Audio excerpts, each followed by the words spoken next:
Welcome, my friends, my fellow football fans, my fellow NFL fans. This is the Oracle Speaks. I am the Village Elliot. I'm here to tell you today about a new religion which is sweeping the country. It is the religion of the NFL draft. It is the belief in a new Messiah, not the Messiah that you and I may worship, but a new Messiah, not of the 20th century, but the 21st. A Messiah with amazing athletic ability who will lead his new team to the Super Bowl, the promised land, with amazing ability to hurl footballs with such accuracy that he will play in a dramatic fashion from his rookie season. There will be as many as 5 of these messianic candidates taken in the first round of the NFL draft. These men will be selected by NFL general managers, even though it makes no sense. How could there be 5 franchise quarterbacks in 1 year? That doesn't make any sense, does it? Does it really? We're going to talk about that in today's show. But at the moment, let's admit that this is a phenomenon that cannot be explained by rationality. It cannot be explained by analytics. It can only be explained as a declaration of great faith. It is a faith in a power that is greater than the sum of football knowledge. It is therefore a football religion. It is not simply maniacal fans, but apparently rational football executives and billionaire owners that subscribe to this religion, which I would characterize as a pathological religion. Well then, let me turn down the music. And thank you, by the way, for Free Sound for providing the music for our show once again. Let me then alter the sound to make it more conducive for speech.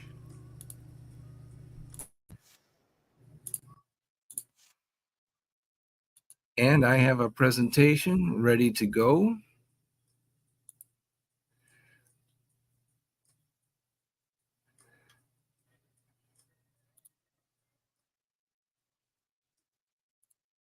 All right.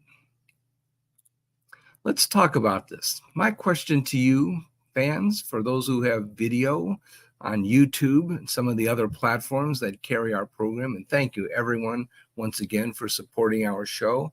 It's carried on many platforms, including Apple broadcasts and or podcasts, and also just so many that I don't even know what they are. But anyhow, are NFL GMs and owners as dumb as the fans? And when it comes to quarterbacks, I'm going to say yes. They really, truly are. And the reason is because if they don't subscribe to the dreams of the fans will not support the team. It costs money if they don't believe in the quarterback fantasies that the fans believe in. So drafting a new quarterback always helps, or hiring a new coach or firing the old coach, if you will. And now the general manager deep inside knows that these are poor propositions, but he has to hope that he can get lucky and defy the odds. It's sort of like, well, I can't pay for the mortgage this month, but I'm going to buy a lottery ticket and just hope and pray that, Lord, you'll have mercy on me and make this ticket be the good one so that I can pay the mortgage this month.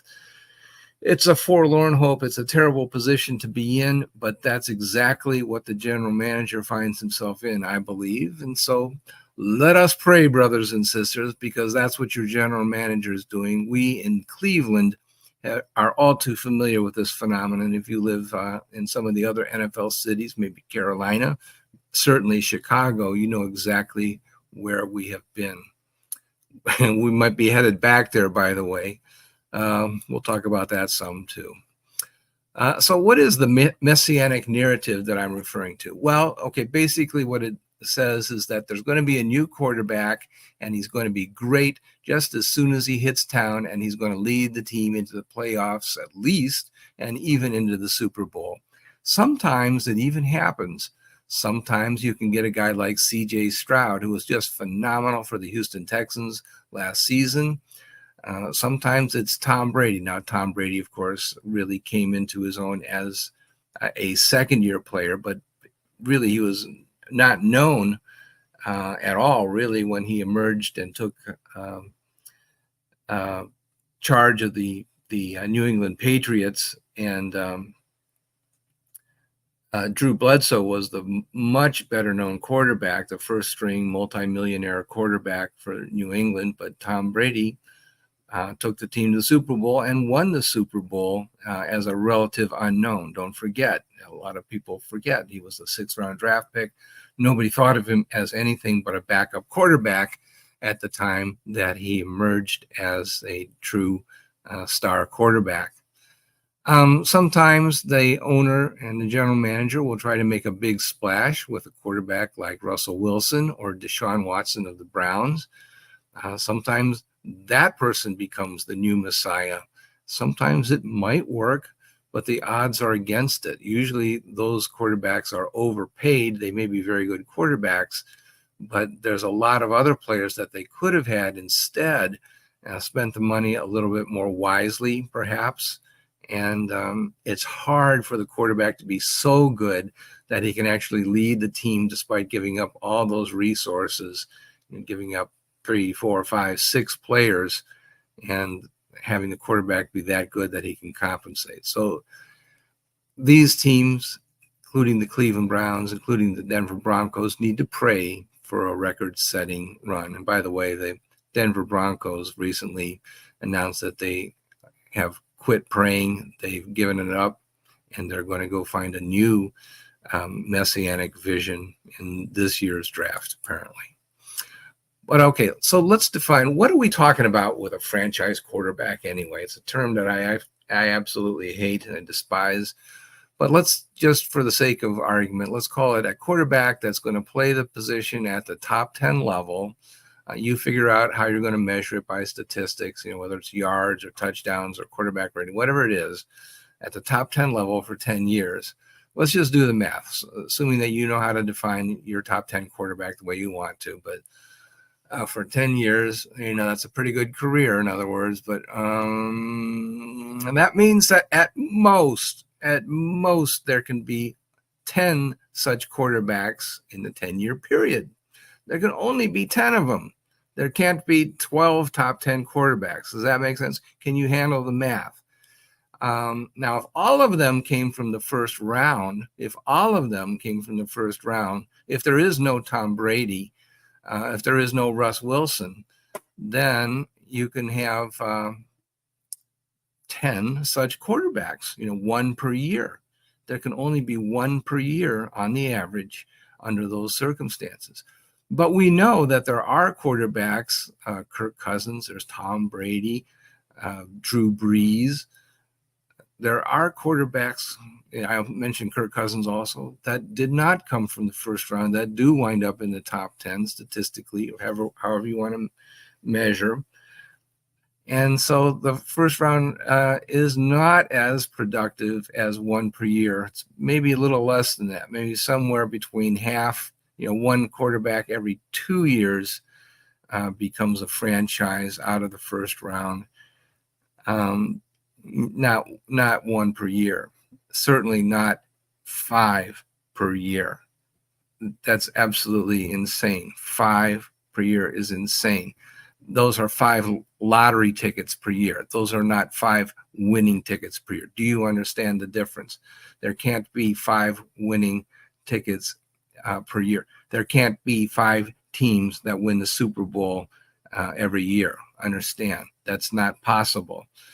I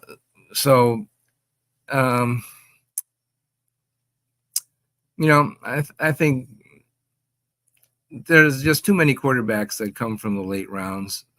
This first round fantasy is just totally insane. And the thought that we're going to have 5 first-round draft picks in the first round this year, well, it's theoretically possible, but realistically, that's not going to happen. We do this kind of thing every year. Last year, there were 3 quarterbacks drafted. Now, 2022 was kind of sane. Only 1 quarterback, that was Kenny Pickett. Well, good luck with that. But there were 5 in 2021, 4 in 2020, 3 in 2019, 5 in 2018. So over a 10-year period, it looks like there would be like 30 guys that would be drafted. That's just in the first round. And if you said that only first-round quarterbacks were going to be the really good ones, there'd be 30 franchise quarterbacks. That doesn't make any sense. It doesn't make any sense. It can't be that many. Probably from that group of 30, there might be 7 that you might consider to be so-called franchise quarterbacks. The rest of them are just guys, or they're not even playing football anymore. And, oh, by the way, let's also mention that to move up for these guys, that some teams are trading like 3 first-round draft picks to move up. And so the amount of draft capital that's involved in getting these quarterbacks is just even more insane. There's probably like 50 first-round draft picks that have been blown getting these 30 guys over the past 10 years. Crazy. Okay, let's pause here for just a minute. Speaking of quarterbacks, I wanted to talk about Bernie Kosar. He had a great career with the Cleveland Browns. And Bernie does charity work, makes appearances at charity golf matches and stuff like that, visits with his former Cleveland Browns buddies especially. Remember, Bernie played with other teams. He played with, I think he played with, for sure, Dallas and I think Miami, right? And so he has friends around the league. And Bernie does have a Super Bowl ring. Don't forget that. So does Ernest Biner, have 2, by the way. And Bernie's also come out with his own brand of coffee, and Kosar coffee. So I encourage those who are Bernie fans can go order some from his website. And so I just thought I'd give Bernie a free plug there. And I also want to pause now for a commercial break.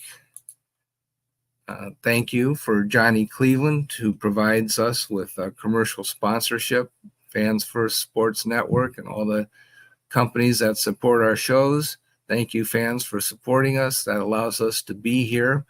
And we'll pause for 5 seconds on some of the platforms here, and for other platforms, it'll be up to 3 minutes while the commercials play.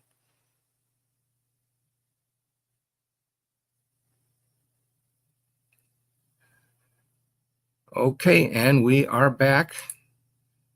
And all right, so yeah, let's go up forward. Let's talk about, let's take a snapshot back 5 years ago in 2019 and look at who the top 10 quarterbacks were. You might use some other grading system. I just went by the total yards that the starting quarterbacks threw for. The number 1 leader in yardage, believe it or not, was Jameis Winston that year. He was a first-round draft pick. There was Dak Prescott, who was a 4th-round guy. He's had a pretty good career, even though the 4th round. Jared Goff was first round, right at the top of the round. Phillip Rivers, 1st-round pick. Matty Ryan, 1st round. Russ Wilson, a 3rd-round pick. Tom Brady's, of course, 6th round. Derek Carr was at the top of the 2nd round. Carson Wentz, 1st round. Patrick Mahomes was 1st-round pick, not at the top of the 1st round also. But, okay, then there's Aaron Rodgers and other quarterbacks, Kirk Cousins and Jimmy Garoppolo and others that could be potentially moved up into the top 10, depending on how you want to do your rating. But any way you do it, there's a mixture of 1st-round picks and then draft picks from lower rounds that comprise the top 10. Some of these guys were pretty durable and stayed there for at least 10 years, like we were talking about. you might consider them franchise picks. Other guys just sort of stayed at the middle of the pack. And I don't know, is that a franchise pick? A guy that's like number 15 in the NFL average, if there are 32 picks or 32 teams, your guy is 15 or 16, I would call that average. I wouldn't call that franchise. But you call it what you will. There are a lot of quarterbacks in the NFL. Not all of them come from the first round. A lot of them get Patrick Mahomes money, even though they don't play like Patrick Mahomes. Does that make sense to you? It does not make sense to me. Here's a formula for destroying the first round quarterback. What you do is you trade up to get him. Okay, trade like 3 first round draft picks. Trade this year's pick, next year's pick, and the year after that. Move up for this guy. And then what does that do for your team? Well, you get your quarterback, but you don't have a draft pick next year, to get a star receiver or a star, let's say, left tackle. And so you're not really going to build your offense without those very necessary first-round draft picks.